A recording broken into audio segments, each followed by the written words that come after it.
Bom, galerinha, situando vocês aqui no tempo e no espaço, estamos estudando os recursos para STF e STJ, e o primeiro deles que vamos estudar é o ROC, Recurso Ordinário Constitucional. Já estamos aí há 2 aulas falando sobre o recurso ordinário constitucional, dissemos sobre o cabimento dele, quando cabe no STF, quando cabe no STJ. Estamos aí desenvolvendo o nosso ROC, que se vocês tiverem intimidade pode chamar de Roquinho também, não tem problema. E dê o seu like, se inscreva no canal, porque agora nós vamos ver o regime jurídico. Tá bom, eu já entendi quando é que cabe o recurso ordinário constitucional, mas como é que vai ser ele? Ele vai ser parecido com apelação, com agravo de instrumento, com agravo interno? Como é que vai ser ele? Qual é o regime jurídico dele?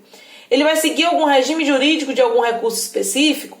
Ou ele vai ter regime jurídico próprio? Como é que vai ser isso? Gente, o regime jurídico do ROC é um regime jurídico próprio. Ele não vai ser subordinado a nenhum outro recurso. Mas algumas regras dele vão ser compatíveis aí às regras da apelação. Mas não todas, porque ele tem um regime jurídico próprio, certo? Mas no que couber, ele vai se equiparar à apelação. Ô Catarina, então se ele vai se equiparar à apelação, a gente pode ter aqui aquela figura de ampliação de colegiado, técnica de ampliação de colegiado? Não, não teremos. Por quê? Não há técnica de ampliação do colegiado aqui, porque nós estamos diante de quem, gente? Do STF ou do STJ. Nós vimos que o ROC cabe nos dois. E o colegiado desses dois já é ampliado. Então, não cabe aqui técnica de ampliação de colegiado. Não vai caber. E sucumbência recursal? Tem aqui no nosso ROC? Tem. A sucumbência recursal tem. Mas técnica de ampliação de colegiado não. Então, sucumbência recursal cabe também no ROC. Certinho? Quais são os efeitos, então, do ROC, do Recurso Ordinário Constitucional? Gente, antes de falar quais são os efeitos, eu fico muito incomodada quando a gente decora alguma coisa. Eu quero que vocês entendam primeiro o que são os efeitos, porque aí daqui pra frente vocês vão enxergar de outra forma. Eu posso dizer que tem efeito suspensivo ou não tem, que tem efeito devolutivo ou não tem, que tem efeito... Aí você vai decorar se tem ou não, mas sem entender. Eu vou fazer uma analogia besta, como vocês sabem que eu adoro fazer, pra gente entender aqui esses efeitos. Vamos lá. Na sua casa tem seu pai e sua mãe. Seu pai é que lida com você no dia a dia. Sua mãe é a última instância. Comando no final de tudo é sua mãe, mas nem sempre chega lá na sua mãe. Geralmente é seu pai mesmo que resolve, certo? Aí vamos dizer que você quer ir para uma rave, uma festa rave, passar 48 horas lá dançando. Aí você vai falar com seu pai. Você vai falar com seu pai de boné. Pai, eu quero ir para uma festa rave. Aí seu pai diz: não. Não vai para uma festa rave, porque tem muita droga, tem muita gente lá que eu não gosto. Não vai. Não, não, não. Se seu pai dissesse sim, você já iria para a festa, nem ia falar nada com sua mãe, porque sua mãe é a última instância. Você iria. Não tinha por que você levar essa matéria para sua mãe, analisar. Por quê? Porque você já teve a resposta que você queria. Foi um sim. Já teve a resposta que você queria, foi um sim, não tinha por que levar para sua mãe. Só que aqui você teve uma resposta não. Aí você fala: vou recorrer. Não concordei, vou recorrer. Aí chega lá na sua mãe. Sua mãe é o STF. A mãe da gente é o STF. Aí você chega lá no STF, na sua mãe, e fala: mãe, o que é que você vai levar para ela? Primeiro, o fato, né? Por que é que você está ali, que você quer ir para uma festa rave. E segundo, a decisão aqui que você não concordou, a decisão denegatória aqui do seu pedido. Então você vai levar o não do seu pai. Pedi a meu pai para ir para uma festa rave e ela não deixou, beleza. Tá bom, Catarina, mas você quer chegar aonde com isso? Eu quero chegar com isso, gente, no seguinte. Quando a gente estuda os efeitos de um recurso, a gente quer saber o que significa o efeito suspensivo. O efeito suspensivo é: se o fato de você chegar aqui para sua mãe para pedir suspende a decisão do seu pai ou a decisão do seu pai vai produzindo efeito. É isso. Quando a gente fala que determinado recurso tem efeito suspensivo, como por exemplo a apelação, se esse recurso aqui a gente não falou qual foi o recurso, né? Só falou que levou para sua mãe, que é um tribunal superior. Vamos dizer que seja uma apelação. Não. Aí você chegou, qual recurso vou utilizar com manhinha? Vou usar a apelação. Aí chegou aqui para sua mãe, falou, apelei. Se eu disse para vocês que a apelação tem efeito suspensivo, significa que, ao falar com sua mãe, a decisão do seu pai está parada. Não vai produzir efeito esse não do seu pai. É como se você não tivesse nenhuma resposta. Aí, se sua mãe concordar com a dele, é não. E enquanto sua mãe está decidindo, você não tem o não. Não tem efeito nenhum. Você está sem resposta.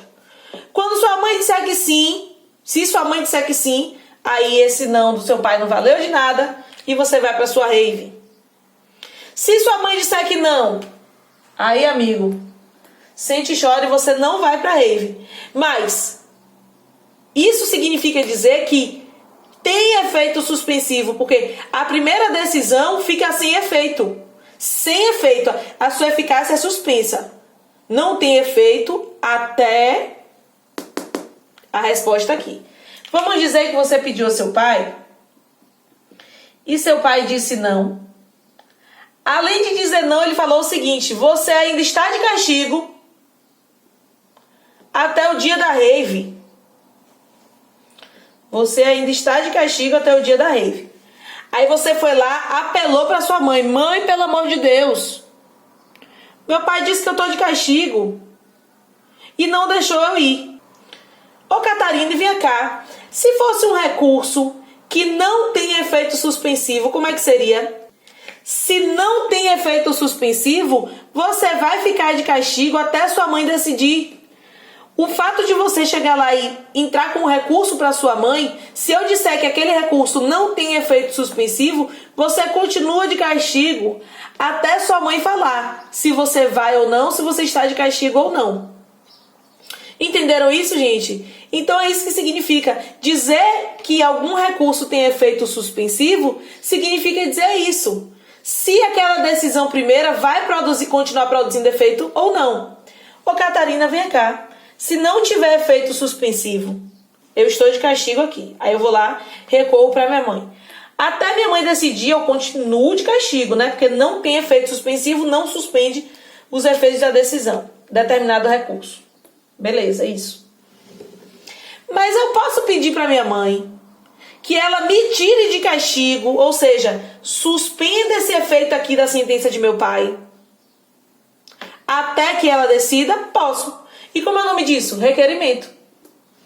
Requerimento. Então, quando a gente estuda aí na doutrina que não tem efeito suspensivo determinado recurso, mas a parte pode requerer a suspensão dos efeitos daquela decisão, é exatamente isso que está falando. É exatamente isso aqui que quer dizer. E eu peço licença para vocês para ter feito esse parêntese, porque eu vejo que muitas vezes a gente só decora e não entende de fato o que é que significa um efeito suspensivo, certo?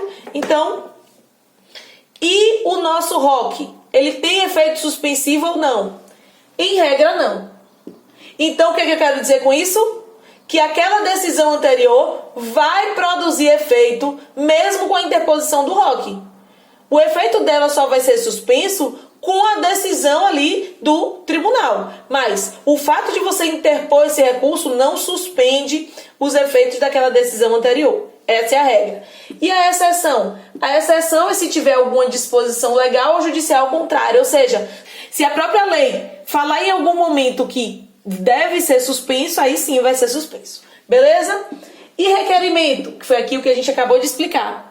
O requerimento, a parte recorrente, Catarina, ela pode fazer um requerimento dirigido ao tribunal pedindo que se suspenda a eficácia da decisão anterior? Pode.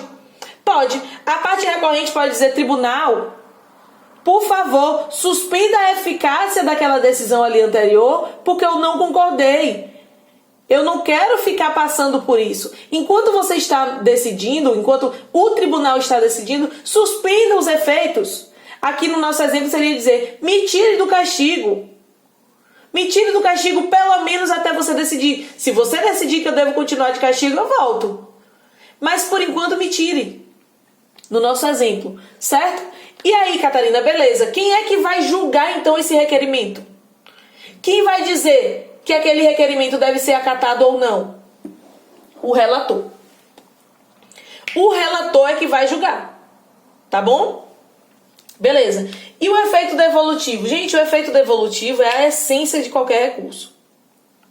O efeito devolutivo é essa possibilidade que você tem de, ouvindo algo que você não concordou, você encaminhar para outra instância. Você encaminhar para alguém e dizer, não concordei. Diga aqui se está certo mesmo ou está errado. Devolver significa encaminhar para outro e discutir ainda aquela matéria. É a possibilidade que você tem de, diante da negativa do seu pai, você pedir para sua mãe. Esse é o efeito devolutivo. Então, é a essência de todos os recursos. Então, por óbvio, o ROC também tem efeito devolutivo. Afinal, eu estou devolvendo uma matéria para o STJ ou para o STF falarem que concordam ou não com alguma decisão que já foi tomada. Beleza? Então, cabe também efeito devolutivo, por ser a essência dos recursos, né? Está relacionada com a reanálise. Aquela matéria vai ser reanalisada agora por outro órgão. Certinho? Sigam comigo que nós vamos continuar estudando o ROC. Deixe seu like.